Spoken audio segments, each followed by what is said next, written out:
નમસ્કાર મારા વહાલા ગુજરાતી મિત્રો, જાગો જોગી જાગો ચેનલમાં આપનું સ્વાગત છે. તો આજે આપણે વાત કરીશું કે તમારી નાભી એ જ તમારો ડૉક્ટર છે. આપણા શરીરમાં લગભગ 90% રોગ પેટમાંથી જ થાય છે.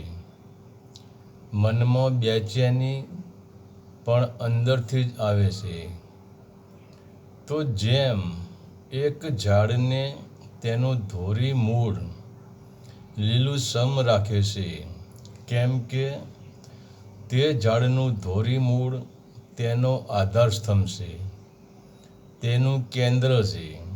એ જ ધોરી મૂળ ઝાડની નાભી છે અને એ જ નાભીથી પૂરા ઝાડને પોષણ મળે છે. તો પૂરા અસ્તિત્વનું કેન્દ્ર નાભી છે. અને તમે સાંભળ્યું હશે કે ચાહે પશુ, પંખી, જાનવર, પ્રાણી કે પછી જીવજંતુ કે પછી મનુષ્ય હોય, તો તે જ્યારે માતાના ગર્ભસ્થાનમાં હોય છે ત્યારે તેની નાભી માતાની નાભી સાથે એક પાઇપ દ્વારા જોડાયેલી હોય છે, જેને આપણે નાયડો પણ કહીએ છીએ. તો તે નાયડાથી જ ગર્ભમાં રહેલ બાળકને પૂરેપૂરું પોષણ મળી રહે છે.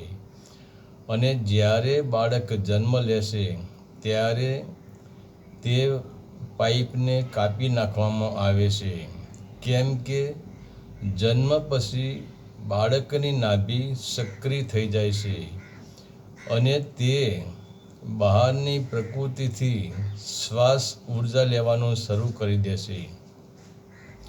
અને જ્યારે બાળક શ્વાસ લેતું હોય ત્યારે તેનું પેટ આખું ઉપર નીચે થતું હોય છે, એટલે કે તે બાળકના શ્વાસ પૂરેપૂરા નાભી સુધી પહોંચતા હોય છે અને તે બાળકને નાભીની ઊર્જા મળતી હોય છે. તો આપણે જોઈએ છીએ કે તમે કોઈ દિવસ પશુ, પંખી, જાનવર કે પ્રાણીને ચિંતાતુર કે પછી ટેન્શનમાં કે ભયભીત કે કામાતુર કે કુરૂપ વિષય વાસનામાં ભરેલા જોયા છે?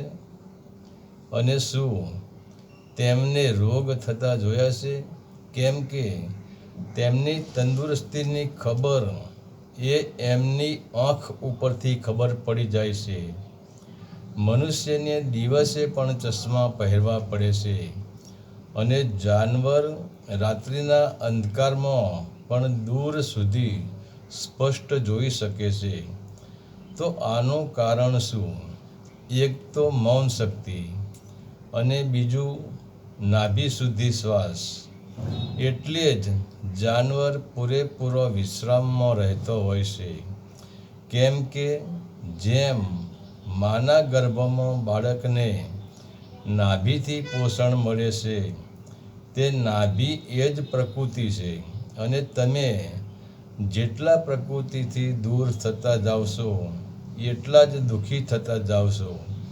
તો જેમ નાનું બાળક સુંદર લાગે છે, હસતું ખીલતું લાગે છે, તેના મુખ ઉપર લાલી લાગે છે અને તે બાળક પૂરેપૂરું વિશ્રામમાં હોય છે, તો તેનું કારણ તેના શ્વાસ નાભી સુધી ચાલે છે.